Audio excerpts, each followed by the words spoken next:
Man, that brings back memories. Okay. When I was a kid, a Hershey bar and normal soda was my go-to Friday night snack. Like, that was like the end of the week thing. And my go-to show was Edd, and Eddy. I'm on record as saying that this was my favorite Cartoon Network TV show. Or Cartoon Network cartoon show growing up. And it never disappointed me. Recently, it came back on Tubi as a show to be streamed, and it was the first time in maybe a decade I'd really gone back to rewatch the entire series. There's so many things I'm so grateful to see and so happy to rediscover. There's sound bites that stay in your head even 2 decades later while feeling like you never really lost a step. Now look what you did!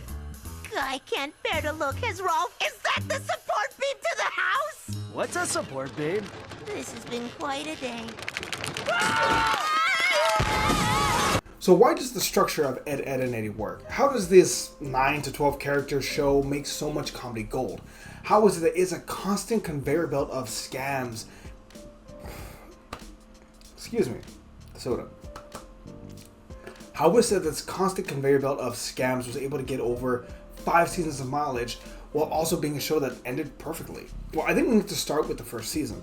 The early episodes are, for lack of a better word, a little wonga. So long. Oh, hello, Eddie. You know the rules. Oh, come on, Ed. Not again. All right. Sheesh, stupid. Like, they're still kind of figuring out the art style. They're still figuring out the voices, the characters, the delivery. They're still kind of learning on that aspect. There's a lot less polish, and the characters definitely talk less, while the sound design does a lot of the heavy lifting. As the seasons go on, we're able to get more action, more agency, more jokes, while the sound design is simply complements the show but is not exactly at the center. We also have our 3 stooge friends that shouldn't work, but they really do. We have Ed the Lovable Loaf, who's a simple but strong, he's a sci-fi nerd who is the epitome of a gentle giant. We have Ed, or Double D, who's the brains of the operation, the mature one, the smart one, who's often the voice of reason but also quite neurotic. And then we have Eddy, the scammer, the hustler, the weasel of the operation. Ed, give me a hand. Round 1. This joke is older than my Mesozoic fossil collection, Ed. These 3 really shouldn't work as friends, but the creators of the show managed to craft them so well that they're not only great friends, but also incredible protagonists, able to capture the childhood innocence of youth while making these 3 feel like kids. Their friendship is the heart of the show and the reason why it works. Some of my closest friends are nothing like me, but somehow we still hang out and we just, we click. This show is like 82% vibes, with most episodes simply being about either scams or hijinks. These dumb kid stories trying to make a theme park in your backyard. People can relate. The desire to be accepted by your community. How a few blocks from your house seem like the entire world, from your house, from the cul-de-sac to the trailer park to the playground to the construction zone. This might be the original summer vacation show, shots at Phineas and Ferb fully intended. Even with side characters each having their own distinct personality to keep track of, I broke them all down into multiple groups, right? We have the Eds, we have the Bros. We have the Bros in Kevin, the biker kid who's a borderline bully, Johnny and Plank, who's the weird hippie kid and his imaginary friend, and then Rolf, comedy gold and meme gold right now. We also have the more effeminate group, let's say, and Sarah, Ed's little sister, and the more likely the bully of the show. We have Jimmy, her best friend, who is an androgynous young man. And then we have Naz, a local neighbor who all the Eds have a crush on. Lastly, we have the Canker sisters that taught you that cooties are bad, but as you get older, you realize Double D fumbled. Hello, Marie. Hiya, Muffin. The art style of the show is quite unique. It's an aesthetic of the 1950s, of the timepiece. However, it also has really good pops of color. The only thing is that in the later seasons, they kind of get they get a lot more polished, and you see it, and I don't like the art of the later seasons. Writing is still solid, but I kind of like the scrambliness of the early 2000s vibe that we got. It might be the most modern feeling that a show has ever really felt, how do I say this, samey.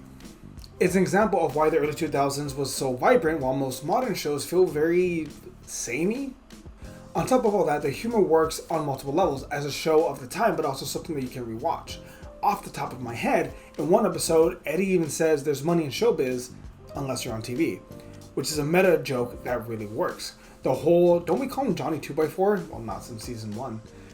It works. It's fourth wall breaking. They know they're in a show, but the comedy still slaps. And now that you're older, you begin to understand what the hell Double D and Rolf were saying all the time. Double D feels like he's saying the most complicated version of a thing or a sentence that he can say, while Rolf's insults are rolling memes.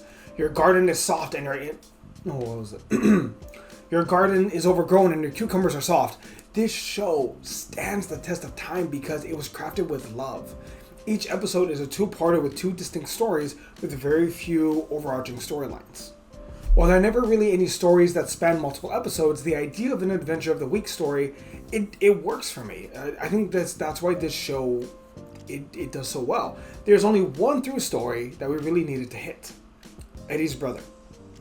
Eddie's brother, who was a whiz at flying things, a whiz at hiding things, a whiz at treasure maps, and a whiz at taking them off. If you know what episode I'm talking about, the treasure map. Eddie's brother was the king of the cul-de-sac, but ended up being a deadbeat loser who left. He's actually a really big jerk to his little brother. Now, while the boys are running from everyone because they made such a massive mess of a scam, everyone eventually chases the Eds all the way to Eddie's big bro's trailer. And that's when the sense of community really happens. We see how abusive Eddie's bigger brother really is. Everyone wants to jump in there, but in reality, it's Ed with the MVP move to help Eddie knock out his big bro. And with that, he and the Eds are fully accepted into the group. We did it, Double D! Everyone loves us! We're finally in, baby! And it only took 130 episodes, 4 specials, and a movie, Eddie. I might do a review of the big picture show down the road, but I want to lead into something else a little more personal to me, my favorite episodes. Season 1, episode 13, the second story B, the rafting episode, the one where they go on a cruise down the lake. However, the Kanker sisters are quick on board with pirate ships.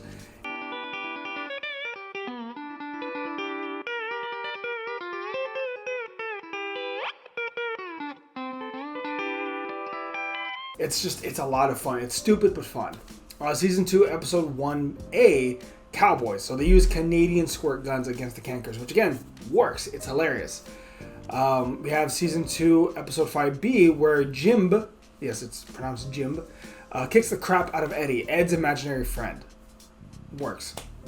Season 3, episode 4, Dueling Eds, where Rolf just beats the absolute crap out of Eddie with a fish. It is golden.